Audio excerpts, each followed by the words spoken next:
पनवेल पंचायत समितीच्या राजकारणात आज एक नवा इतिहास रचला जात असून सभापती आणि उपसभापती पदासाठी भारतीय जनता पार्टीच्या वतीने रंजना वासकर आणि भूपेंद्र पाटील यांनी आपले उमेदवारी अर्ज दाखल केले आहेत.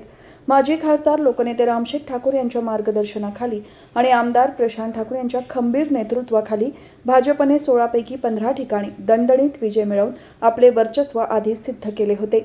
या पार्श्वभूमीवर आज बुधवारी पार पडत असलेल्या निवडणूक प्रक्रियेत भाजपचे हे दोन्ही उमेदवार बिनविरोध निवडून येणार आहेत. अर्ज दाखल करतेवेळी भाजपचे उत्तर रायगड जिल्हाध्यक्ष अविनाश कोळी, भाजपचे राज्य परिषद सदस्य अरुणशेठ भगत, पनवेल महापालिकेचे महापौर नितीन पाटील, माजी जिल्हा परिषद सदस्य अमित जाधव, माजी सरपंच सदाशिव वासकर यांच्यासह पंचायत समिती सदस्य, नगरसेवक, पक्षाचे प्रमुख पदाधिकारी उपस्थित होते.